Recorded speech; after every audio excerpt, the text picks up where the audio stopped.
Morning class, I hope you're all doing well. Hope you're behaving for your substitute. We are going to move through today and talk about the English explorers. If you remember yesterday, the rest of early this week, we've talked about several different explorers. We've talked about the Portuguese, we've talked about the Spanish, and today we're going to be looking at the explorers that went out from England as their country. As you probably remember, when we talked about the Spanish, not every Spanish explorer was from Spain. Columbus himself, the most famous of the Spanish explorers, was actually from Italy. So today when we talk about these English explorers, they're not all going to be from England. But on your terms, I'm perfectly fine with the who being, the where being England. Also, when I come back next week, Monday, I'll be here. If there's any questions you have, things you didn't understand, please let me know, and more than happily answer questions, go over things that didn't make sense. The first English explorer we're going to talk about is probably the most famous. We're going to talk about John Cabot. Now, as you can see from the picture on the wall, as you can see from the picture on the screen, this is John Cabot. Let me give you a few pieces of information about him. He was a 15th century explorer. He actually grew up, he was born in Genoa, which means he is from the same city as Christopher Columbus. Genoa is in Italy, let me remind you. And he grew up in Venice, both of which are very maritime-rich cities. And the reason they are very maritime-rich is the fact that they're on the coast. They have great ports, and they're very interested in trade. They also made a lot of money from trade. Growing up in Venice would mean that Cabot, who was actually born Giovanni Caboto, because he was Italian, he wouldn't have gone by John Cabot, very American or Anglicized name. So Giovanni Caboto would have grown up hearing the stories of Marco Polo. And Marco Polo was from Venice, if you remember. Marco's father, Niccolo, and his uncle Maffeo spent almost 2 decades traveling to the courts of Kublai Khan in Asia and back, and Marco did the same with them. One of their trips. So this was the place where Marco Polo had been just in the last 100 years, and so John Cabot, would have grown up hearing these stories and would have been inspired by an explorer like Marco Polo, and would have been further inspired by the Portuguese and the Spanish. So in the 1490s, he actually moved to England. Like Columbus, he realized that Italy wasn't offering the same opportunities for exploration as other countries, and so he took his ideas, his desire for exploration, and he went to England in search of royal money. Because remember, it was the monarchs that had the kind of money that would do this. And it was also the monarchs who had the authority. If a public citizen had gone and explored, he wouldn't have been able to claim a land that he found in his name. He had to claim it in the name of his country, so why not let the country pay for it? So he went to England, just as Christopher Columbus went to Spain, to Ferdinand and Isabella. Cabot went to England.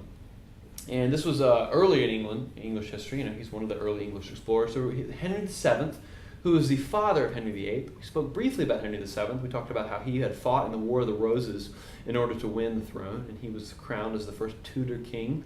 His son Henry VIII was the one with the many wives who converted his church from Catholicism to Protestantism over simply divorcing one of his wives who was not providing him with the heir that he wanted. So this same Henry VII, father of the famous Henry VIII, sponsored Cabot's search for new lands in the new to also convert the unsaved, or as they were often described as the heathens. So in 1497, John Cabot set off. Now you'll look here on the map.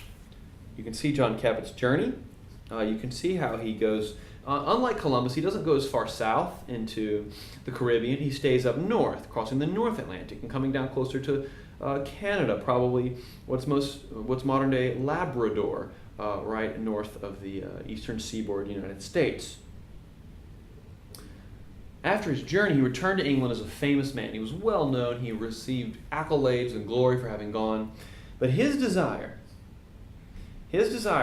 was to find a way to cross through this new world, this new continent, in order to get to Asia. Remember, Asia was the end-all for all of these explorations. Asia held the wanted goods, the desired spices, the rare silks that the Europeans could not create and very few could afford. So that was the goal. They were excited initially about the New World, but they were mainly excited about the opportunities to find new ways to Asia. This is, of course, we're talking here a little bit earlier than some of these Spanish explorers that raped and pillaged, for a better word, much of South and Central America. But Cabot is looking for a river, a body of water, something in which he can get on his boat and sail through North America. Now, all of you know, you just looked at the map, you also know the map, there's not a river that cuts all the way across North America. There are several rivers that go in, but there are none that cut all the way across. There's not a Northwest Passage. That's what they were looking for. They were calling it the Northwest Passage. They were looking for a way to cross the northern continent of what is now North America, cross into the top of the Indian Ocean and into the northern China, down through Japan, into India.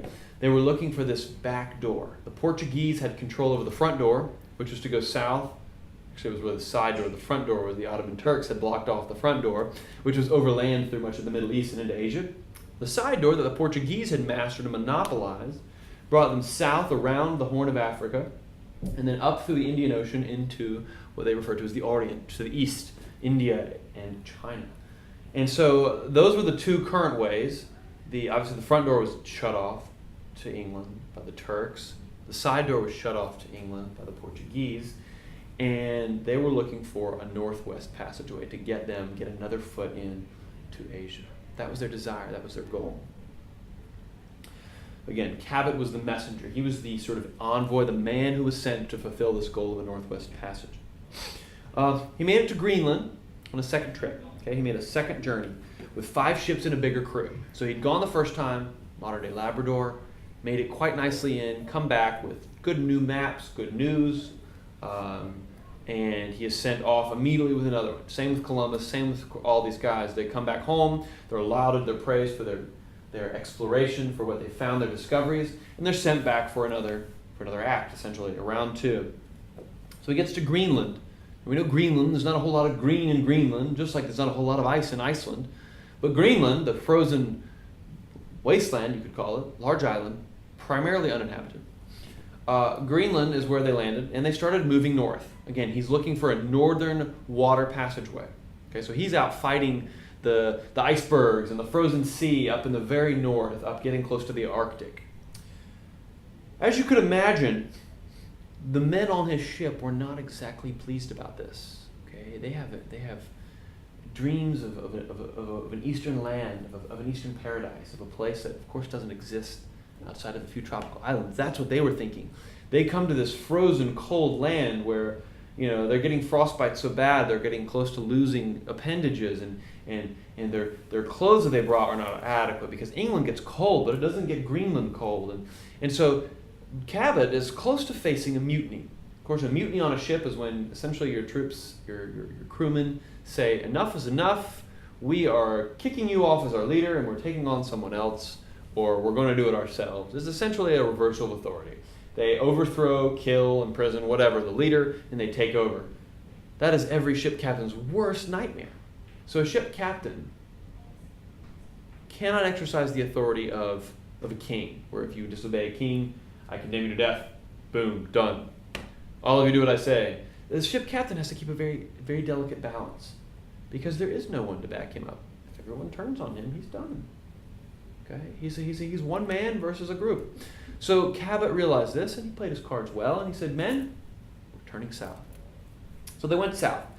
They kept cutting down south into what we call the eastern seaboard, the eastern states. And into the south, they encountered warmer lands. They a little bit warmer. Okay, so granted, they're coming into like Maine, Vermont, New Hampshire, New England states that are very, very cold to us Southerners. I mean, for us, like 65 is cold. We're wearing a jacket. We're talking about like freezing and below for them versus 20 below. So the freezing was not as cold as the 20 below in Greenland. And so the men were much more satisfied. They went to New England, didn't really find anything of great value. And of course, they did not find their Northwest Passage. And the Northwest Passage was what they desired the most. So they went back to England. And Cabot did not make another journey. We don't really know much about the end of his life. It's very much an enigma. We're not very well versed in the end of his life. We don't know why he died. We don't even know an exact date for his death, which is very strange for someone who lived so recently. It's not uncommon when talking about the ancient world to not know someone's death. But to not know someone's death when living just a few hundred, 500 years ago, That's a little odd. So John Cabot he is the earliest. Okay, he's sort of the forerunner. He is the Prince Henry the Navigator of England. Okay, he is the early explorer compared to many of the others. So from him, we don't have a lot of New World exploration after John Cabot. Things don't liven up until Elizabeth. You remember we talked about Henry VIII. He was the one, again, as I told you, he converted England to a Protestant country over his divorce. Well, he had 3 children, Mary, Elizabeth, and Edward. Edward was the boy that he'd so desperately sought after. And Edward IV was the king when he became king, but he died at a young age because he was such a sickly person. So it's very ironic. Henry spends so much time, breaks so many hearts, cuts off many heads of his wives to get a son that rules for but a few years. After the son comes Mary. Mary, as I told you already, she's a product of the Protestant church, or she's a product of the Catholic Church, but she can't rule because of the Protestant church, and she hates the Protestant church desperately because the Protestant church is what condemned her mother, the fair Catherine of Aragon, to death, okay, to divorce. And so Mary then, as I told you, gets the moniker Bloody Mary because she turns England back to a Catholic country and essentially executes all who claim to be Protestants. It was a horrible time period. Many died, lots of death. So when Mary dies, there was a shout of praise. Everyone was just relieved that this tyrannical Catholic woman was off the throne. So next in line is the next child from the oh-so-fruitful Henry VIII. We see Elizabeth I takes the throne. Everyone held their breath. Would this woman go back to the Protestantism of her father? Or would she continue what her sister started in reclaiming England for Catholicism? And of course, we know that she went Protestant. Okay, much of what we talked about with Elizabeth was her Reformation policies. Okay, she took it very seriously. She never got married. She was a woman that took her position as ruler as a very serious thing. It was her life, it was her job, it was her legacy. And so we talked about her reinstituting the Protestant church and her revival of the British Book of Common Prayer and her rolling out of the 69 Articles, which talked about essentially a British confession of faith, and it rejected many of the Catholic policies that even her father had upheld. So we see her taking the throne and making it her own. She was not a pawn of another man. She was not a carbon copy of her father. She was her own and was one of the greatest, if not the greatest, monarchs in English history. And she's referred to as her time period as the golden age of England because she ruled in a time of immense peace and success. During her rule, we see England revive their desire for exploration. We pick up her rule actually, in the late 1500s. We see exploration revived. So after John Cabot, there was kind of a lull in exploration on the English side. Of course, the Spanish are making busy work, bringing new diseases and things to the New World, as well as setting up colonies and stealing everything in sight. So we see all that happening in South America and Central America and the islands of the Caribbean. But England is largely alone in their exploration of North America. So in steps our first character, which is Sir Walter Raleigh. Sir Walter Raleigh was a 16th century explorer. I'll give you a second to write his name down. Make sure you're all taking notes and paying attention. Ben, don't be talking. Alicia, you too. Anybody else talking? Be quiet. I can't tell you to be quiet every time you talk. I can't tell you to be quiet every time you talk because I'm not here. So all of you, zip it. All right, Sir Walter Raleigh, as I said, 16th century explorer. Of course, he is from England. He has a slightly more English name than some of the explorers we've learned about. I don't think you will confuse him with Francisco Pizarro or somebody else. So Sir Walter Raleigh, he was commissioned in 1584. So really, they're quite at the end of the 16th century, 1584, to explore the New World. His first colony he set up in the Virginia area. Now, of course, they called it the Virginia area after the Virgin Queen herself, which is the nickname given to Elizabeth to symbolize her purity as ruler. He set up the Virginia colony at Roanoke Island. Roanoke Island. Roanoke Island is a unique place. It was established, we see in Roanoke, we see the very first child born in the New World. Virginia Dare was her name. She was born here, Virginia colony. We see here at Roanoke, this is where the settlement mysteriously disappeared. We don't know anything else. We just know that it mysteriously disappeared. But we're not here to talk about that. You will get plenty of that when you learn about American history. We're here to talk about Walter Raleigh. Walter Raleigh was an explorer, but first of all, he was a pirate. Not the Argmady type pirates of Blackbeard, but he was a pirate essentially in the fact that he was out to make money. And whether it was exploration of the New World or raiding and robbing other ships, he was out to make money. He made a fortune raiding Spanish ships. The Spanish ships were going to the New World. They were stealing from the Incas, from the Aztecs, from whoever else they could find, and carting it all the way back to Spain to fill the coffers of the throne. Well, Raleigh thought, you know what? I don't have to do all the hard work of getting the gold. I'll just intercept the ships on the way home, steal all the gold, send them off afloat without any gold, take it back to England. Boom. So, Elizabeth was kind of turned a blind eye to it, meaning she was okay with it on the inside, so it would seem, but of course she couldn't publicly say, go get the darn Spanish and steal their ships, because that would be bad foreign policy.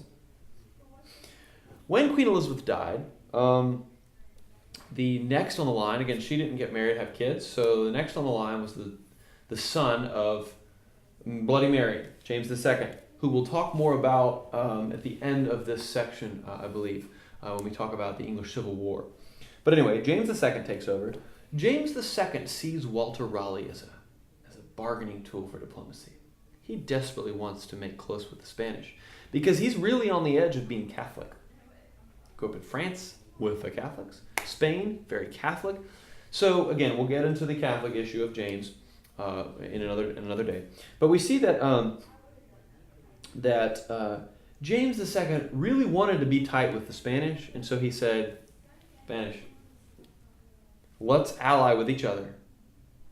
And here's the bargaining chip. I will give you Walter Raleigh. Whew. He was going to turn over Walter Raleigh to the Spanish in order to smooth over foreign relations because the relations with them weren't very good. So, Raleigh, consummate politician, smooth talker, said, James, old buddy, James, bad idea. Listen, you could turn me over to Spanish. Cool. You'd have a good deal going on with the Spanish. So, that would be good. Or you can, people interrupting, or you can hold on to me. If you hold on to me, I'll go make you buckets of money, tons of money. Trust me, you don't want to get rid of me. Of course, James said, okay, I'll let you go. Find gold in the New World. Don't steal it from the Spanish. Of course, what does he do? On the journey, he attacks a Spanish town, steals their stuff. King finds out, hauls him back, condemns him to death, puts him in the Tower of London, has him executed. So Walter Raleigh, a little too adventurous for his own good. Okay, he was an explorer, he was an adventurer, he was a thief, he was a pirate, he was a man of many trades, but unfortunately his penchant for circumventing the law and disobeying the king really got him into some trouble. Remember, Elizabeth didn't care for the Spanish at all. James is trying to mend things with them. So, Walter Raleigh, great explorations, made his way to the New World, did quite a bit. You can see on the map here, this is where Raleigh went. You can see his journeys, how far he traveled. Again, further south than Cabot, further north than the Spanish. Our next Elizabethan explorer is Sir Francis Drake. Again, another explorer who was commissioned at a similar time as Walter Raleigh, started just a little bit before Raleigh. He was a 16th century English explorer. Okay, he's an English explorer, 16th century, from England. Those should fill in some of your W's on your points. In 1972, Queen Elizabeth commissioned him to explore the New World. Okay, again, the Queen, by commissioning him, is giving him money, saying, go for it, here's your money, here's your ships, make me proud. So, in 1572, Queen Elizabeth commissioned him to do this. So he goes, again, he's looking for the Northwest Passage, just like John Cabot was looking for it. Except, Drake thought, you know what? Cabot was not successful. All his maps demonstrate that there's really nothing. So Drake said, I'm going to go from the other side and try to make my way through. Because then if we can find it, it may be easier to find it from the other side, then we've got our route to Asia. So he takes the long way on the way. Of course, he goes all the way down underneath South America, and then sails up to the Pacific side of North America.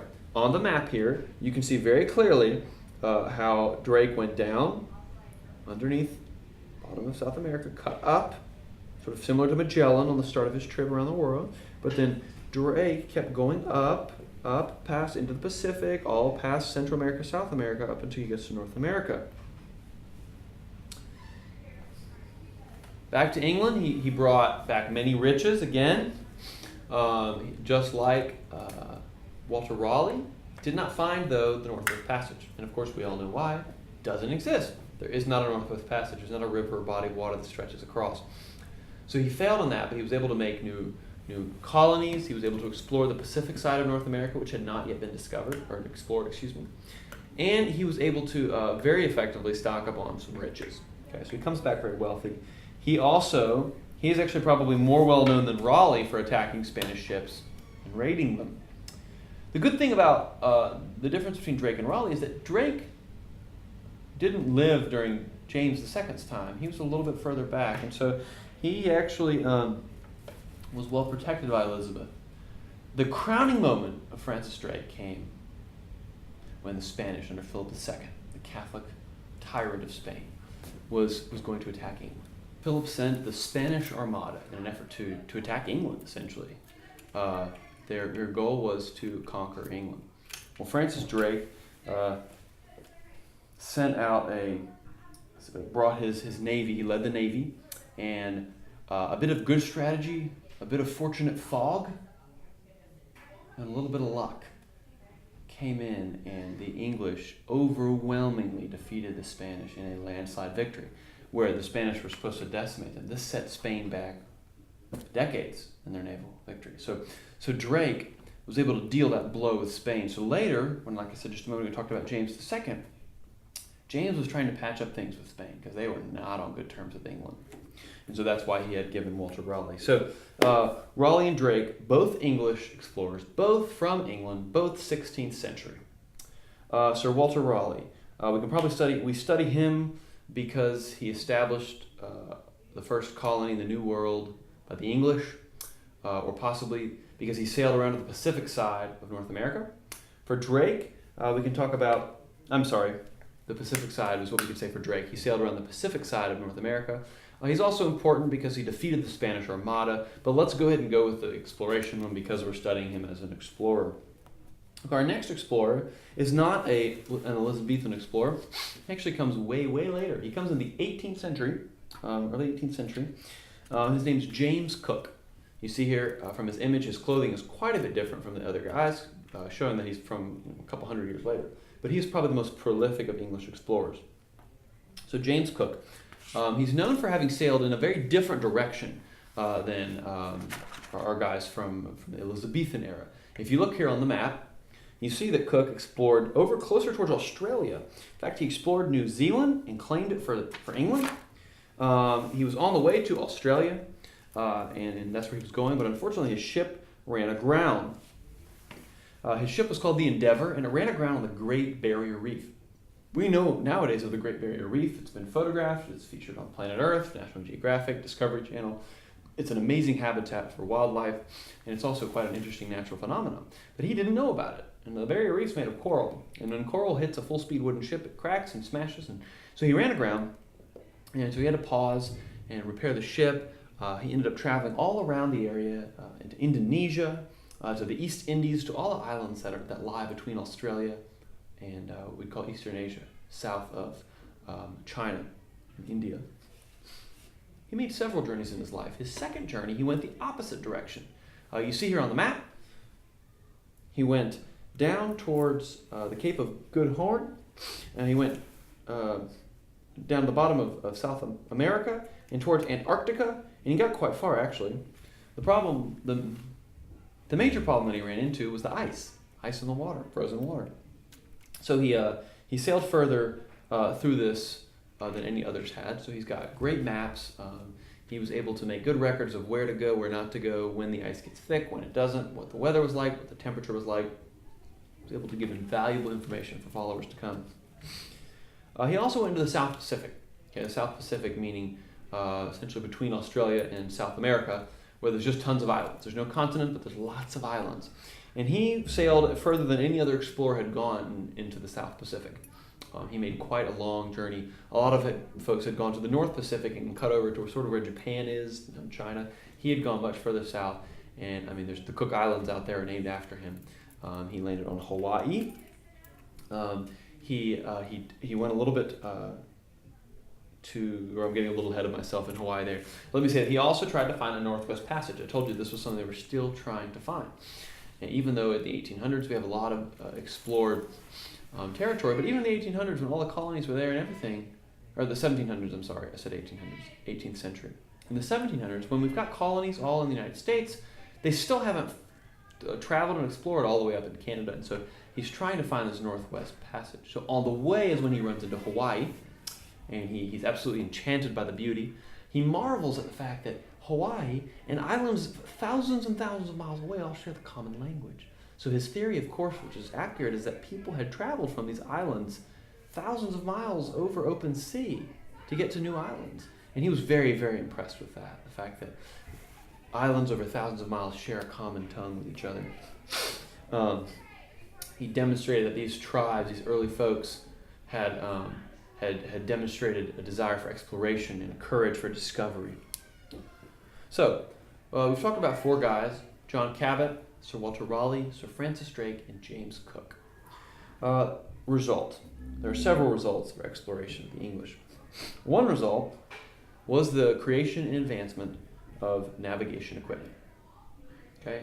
The navigation equipment that they were using became more quality, more accurate, and just overall better. Of course, by the time we get to James Cook, it's much, much better than the earlier folks like John Cabot. Better maps came from this. All the explorers had cartographers on board who were creating accurate maps and judging speed and using the stars, and they were able to chart rather well these new lands that they were discovering. People groups were being studied like never before. Okay, we see newer people groups discovered. James Cook discovered brand new people groups that had not been discovered yet by Europeans. And then, of course, other travelers are investing in, whether it's the Virginia colony folks that are getting to know the Native Americans and are learning more about them. We see a lot of new people groups being studied. We see culture being traded. Okay, as Cook, as Raleigh, as Drake, as Cabot are encountering other cultures, they're trading. They're learning about them. They're learning techniques from them, styles. They're getting things from them. They're writing things down about their languages, the way they wear their clothes, the food they eat, the customs of marriage, how they raise children. All of these things are being studied and developed more because people are exploring more and more about them. See the gospel being spread. Okay, there was a spread of the gospel. Granted, these guys weren't missionaries first and explorers later. They were explorers looking for money first. But the gospel was spread. Natives, people who had not heard about Jesus Christ, were now hearing about him for the first time. We see in Europe now a huge glut of cash. Okay, we're seeing these monarchs are growing very wealthy from all the gold and riches that are being plundered from the New World. Europe is just getting very, very wealthy. We're seeing a much more opulent wealth coming in from the royalty in Europe because of how much money they're making. The last thing is that the English exploration continued to build the appetite of adventurers and explorers everywhere. Okay, not only did this catch on for explorers, but it started to catch on for commoners. Think about the Pilgrims. Think about the Jamestown settlers. Those were regular folks, families, but they had caught the bug of adventure. They had caught the spirit of exploration and excitement. And they, who were not explorers, who were not trained navigators, would hire ships to take them over to start settlements in a new land. So this desire that started by early explorers like Marco Polo, that spread to folks like Christopher Columbus, that made a huge leap into finding a new route, thus discovering the new continents. All of this led to regular folks like your family and my family who were going to save up the money and had the courage to go and settle where there was no one else. And that's what it led to. And so all these explorations lead to the settlement of the new continents, which led to the formation of countries and nations, and of course, importantly, our nation, the United States. From Columbus's very small time, getting close to North America, to people like John Cabot setting foot on North America, to Walter Raleigh setting a colony in North America, we see the slow progression from Europeans trying to find ways to get to Asia to a whole new fantasy in the New World. So, English explorers, That is just a few of them in a nutshell. There were others, but these were the more important ones.